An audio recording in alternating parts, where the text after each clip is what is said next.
গত আমন ফসলের সময় দেশের উত্তর পূর্বাঞ্চলে বন্যার জন্য আপনারা জানেন ফেনী, নোয়াখালী, কুমিল্লা, সিলেট, এটা আপনার কিশোরগঞ্জের কিছু অংশ এই বন্যার জন্য আমন ধান ব্যাপক ক্ষতি হয়েছে। সরকার তো শিলাবৃষ্টি ঠেকাতে পারবে না, সরকার কালবৈশাখী ঠেকাতে পারবে না।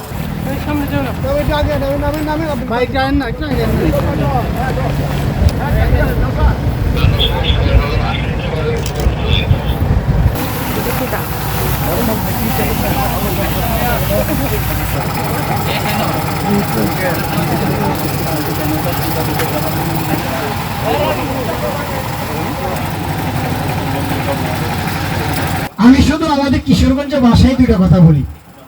প্রথম সমস্যা হচ্ছে আমাদের জিরাতিরার জন্য ফেরিতে যে ছাড়টা দেওয়া আছে, গত বছর আমি নিজে এটার সাথে তর্ক করছি, 1000 টাকা ভাড়া 8000 টাকা, এবং একটা হ্যান্ডেল দিয়ে রাখছে ওরা লোহার, যদি ওটার মধ্যে বাইজা যায় তাহলে ডাবল দিতে হবে।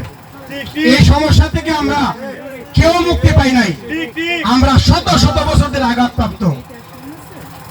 এই যে সমস্যাটা, এটা কারো মাথায় আসে না, সাধারণ কৃষকের মাথায় আসে না। বললে আইন শৃঙ্খলা বাহিনীর আশ্রয় নিতে হয়, আমার ধান টিকিয়ে থাকবে, ওনারা কাজ করবে।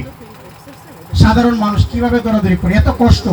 আমরা তো আঘাতপ্রাপ্ত, দুর্যোগের সমস্যা, সারের সমস্যা, রাস্তার সমস্যা, সেচের সমস্যা, এখন সেচ দিতে পারি না, পানি নাই, জমিন মরতাছে। সুতরাং আজকে যারা উদ্বোধনের আমাদের অভিভাবকগণ আছেন, ফেরির সমস্যাটা দেখবেন, এতে সবার আত্মার থেকে তো আসবে, শত শত বছরের সমস্যাটা সমাধান হবে। সকল জনগোষ্ঠীর উন্নয়নের জন্য পরিকল্পনা আছে এবং ধীরে ধীরে আমাদের সমাজেরই অংশ এবং সমাজেরই তারা সাথে সংশ্লিষ্ট, সমাজের কাজে নিয়োজিত আছে। তাদেরকে সুপেয় পানি সরবরাহ করাটা যথাসম্ভব সরকারের কর্তব্য। এবং সেই ক্ষেত্রটাতে আপনারা জানেন যে গ্রামে গ্রামে টিউবওয়েল, সরকারি টিউবওয়েল বসানো যায়, যে কয়েকটা বাড়ির জন্য একটা টিউবওয়েল করানো হয়। কিন্তু এখানে বাড়িগুলো একটা বিচ্ছিন্ন হয়ে গেছে, অনেক দূরে হয়ে গেছে। এখানে যদি কয়েকটা বাড়ির জন্য একটা করা হয়, তাহলে আগে কিন্তু জিরাতিদের একটা অংশ কিন্তু আসতো দলবদ্ধভাবে, পরিবার নিয়ে আসতো না, তখন কিন্তু হয়তো বা সম্ভব ছিল যে এখানে 20 জন থাকতে বা 30 জন থাকতেছে, এটা একটা টিউবওয়েল দেওয়া সম্ভব ছিল। কিন্তু এখন যেহেতু তারা একটু মানে সপরিবারে থাকেন, এটা ভালো ব্যাপার, আমরা ওয়েলকাম করি, সাধুবাদ জানাই। একটু দূর থেকে হয়তো পানিটা আনতে হবে বা বিজয় করতে হবে।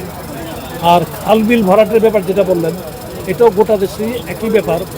আপনারা বলছেন এখানে মেঘনা নদী বিপন্ন হয়ে যাচ্ছে, মেঘনা নদী বিপন্ন হয়ে যাচ্ছে, সেটা ভিন্ন শিল্পায়নের জন্যে।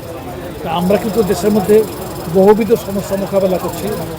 এটা সমস্যাটা সরকারের না, গোটা দেশের, এবং সেগুলির জন্য সরকার সচেষ্ট আছেন। বিশেষ করে পানি সম্পদ মন্ত্রণালয়ের দায়িত্বে যিনি আছেন, তিনি পরিবেশ মন্ত্রণালয়ের দায়িত্বে আছেন। তো সুতরাং এখানে এই নদীগুলির বা খালগুলির সংস্কার, যেগুলি ছোট খাল আছে, যে খালটা দিয়ে নদীতে আসা যায় এই জায়গা পর্যন্ত, এগুলি কিছুটা সংস্কার কিন্তু স্থানীয়ভাবে সম্ভব বলে আমার মনে হয়। ফুটপুর আছে, এককালে খাল কাটা কর্মসূচি ছিল এখানে, ওই খাল কাটা কর্মসূচির মাধ্যমে কিন্তু বেশ বড় বড় কর্মসূচি করা গেছে। এখানে যতটুকু সম্ভব স্থানীয়ভাবে করে সেটা তারা করবে, বাকিটা জাতীয় পর্যায়ে যাবে। জাতীয় পর্যায়ে তো হচ্ছে, বিভিন্ন কাজ হচ্ছে, এটাও ইনশাল্লাহ হবে। আপনাদের এই বিশাল রাস্তাটাও যে কোনো একটা হয়েছে, এখানে যখন দরকার, আবার এখন দেখা যাচ্ছে এখানে প্রয়োজনীয় কালভার্ট নাই, পানি নিষ্কাশনের ব্যবস্থা নেই, এই সমস্যাগুলিও আসতেছে। এগুলিও সমাধানের দাবি রাখে, এগুলিও সমাধান করার চেষ্টা করে। খাদ্য উৎপাদন যেটুকু আমি এই পর্যন্ত যেটুকু দেখেছি বা যেটুকু শুনেছি, প্রতিদিনই আমি অন্ততপক্ষে একজন জেলা প্রশাসক এবং 3 থেকে 4 জন উপজেলা নির্বাহী অফিসারের সাথে আমি সরাসরি টেলিফোনে কথা বলি প্রতিদিনই। এবং সেখানে আমি যতটুকু, গতকালও আমি জগন্নাথপুরের উপজেলা নির্বাহী অফিসারের সাথে কথা বলেছি। সে আমাকে বলেছে রবিবার সোমবারে কিছু জমি ধান কাটা হতে পারে, তো পয়লা বৈশাখ থেকে ব্যাপকভাবে কাটা শুরু হবে, এটা বলেছে। এটা অত্যন্ত আশাপ্রদ। আর তা সত্ত্বেও সরকারের যে মজুদ রাখতে হয়, সেই মজুদ পরিস্থিতির দিক থেকে আমরা আল্লাহর রহমতে সন্তোষজনক অবস্থানে আছি। গত আমন ফসলের সময় দেশের উত্তর পূর্বাঞ্চলে বন্যার জন্য আপনারা জানেন ফেনী, নোয়াখালী, কুমিল্লা, সিলেট, এটা আপনার কিশোরগঞ্জের কিছু অংশ এই বন্যার জন্য আমন ধান ব্যাপক ক্ষতি হয়েছিল, যার জন্য সেই ঘাটতি পূরণের জন্য আমরা বিদেশ থেকে প্রচুর চাল আমদানি করতে হয়েছে। সেই আমদানি প্রক্রিয়া এখনও চলমান আছে। আমাদের মজুদ পরিস্থিতি চাল এবং গম দুইটা মিলেই আল্লাহর মধ্যে অত্যন্ত সন্তোষজনক আছে। এর মধ্যে আল্লাহ যদি সব দিকে মেহরবানি করেন, সেক্ষেত্রে আমাদের বড় ফসল যদি উঠে যায় একেবারেই পরিপূর্ণ নিরাপদ হয়ে যাবে। বাকি দেশের বাকি অঞ্চলের বড় অতটা ফ্লাড নির্ভর না যতটা ইয়ে। আর প্রাকৃতিক কথাটা যেটা বললেন, প্রাকৃতিক ইয়ে থেকে এখানে কিন্তু কিছুটা রিলেটিভ টার্ম ছোটোখাটো বন্যা এই বাঁধটা দিয়ে করে দেয়। কিন্তু 2017 আপনারা যারা এই অঞ্চলে বাড়ি, 17-18 সনের বন্যা যারা দেখেছেন, সম্ভবত এটা বাঁধ দিয়ে ইয়ে করার মতো বন্যাটা ছিল না, যে বোধহয় অনেক বড় প্রলয়ঙ্করী বন্যাটা ছিল। এটা কৃষি বোধহয় পৃথিবীর সব দেশেই প্রকৃতি নির্ভর। সরকার তো শিলাবৃষ্টি ঠেকাতে পারবে না, সরকার কালবৈশাখী ঠেকাতে পারবে না, সরকার বিশাল আকৃতির বন্যা ঠেকাতে পারবে না। কিন্তু ছোটোখাটো বন্যা ঠেকানোর ব্যবস্থা তো নেওয়া হয়েছে ইনশাল্লাহ, এবং ভবিষ্যতে নেওয়া হবে, যতটুকু বেশি সব নেওয়া হবে। আপনারা বোঝেন এটা ভিজা কতটুকু, এটা দিয়ে বোঝা যায়। আপনার ঘরেও আপনি একটা ভিজা ধান কিনবেন না, কারণ আমরা এটা কিন্তু সরকারের গুদাম, এবং এই টাকাটা কিন্তু আপনারা আমার সবার ট্যাক্সের টাকা। এই টাকাটা অপচয় হোক আমরা এটা কেউ চাইব না। আবার কৃষক এখানে বিক্রি করতে চাইলে আছে অলরেডি। কিন্তু আমি কিশোরগঞ্জ সার্কিট হাউসে পৌঁছার পরে প্রথম যে মিটিংটা করেছি, এটা কিন্তু খাদ্য মন্ত্রণালয়ের কর্মকর্তারা ছিলেন, এখানে জেলা পর্যায়ের আঞ্চলিক পর্যায়ের কর্মকর্তারা ছিলেন, উপজেলা পর্যায়ের কর্মকর্তা কেউ ছিলেন, এখনও বোধহয় উপজেলা পর্যায়ের খাদ্য অফিসার নিশ্চয়ই আছে। তার সাথে এটাও আলাপ করে যাবো। আপনার ধানটা একটু শুকিয়ে আনতে হবে, গোডাউনে আনতে হবে, আপনার আমাদের লোকাল ইয়াতে একটু শুকিয়ে আনতে হবে।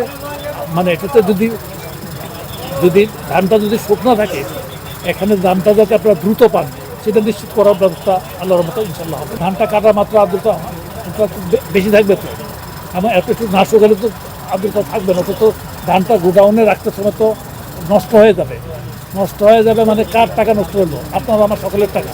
এটা নিশ্চয়ই আমরা চাইবো না। সুতরাং একটু শুকিয়ে আনতে হবে। আনার পরে আপনারা যাতে টাকাটা পান এটা বলে গেছি। এটা নিশ্চিত করার জন্য আমি জেলা খাদ্য নিয়ন্ত্রককে বলে গেছি, জেলা প্রশাসক এখানে উপস্থিত আছেন, ওই কমিটিতে জেলা পুলিশ সুপারও আছেন, এবং তারপরে আপনার উপজেলা নির্বাহী অফিসাররা জেলা পর্যায়ে আছেন, তারা এটা নিশ্চিত করবেন। অবশ্যই দেওয়া হবে, কিন্তু আপনারা যেটা উদ্বুদ্ধ করেন কৃষকদেরকে ধানটা কোনো শুকাই নেওয়া যাবে।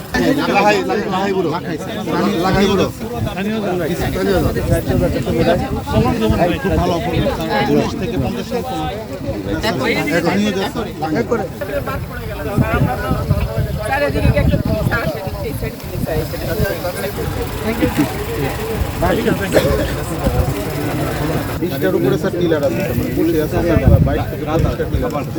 অনেক চমৎকার খাবার হয়। রাতটা বড় তো বড় লোক রাখা। স্যার হেন গেলে তো আপনারা গেলে দেখতে হয় নিলে তো আমরা ভালো বড় স্যার আগে দিতে পারবো না। আপনারাও কাদের মানুষ ভাই, কাজ আছে।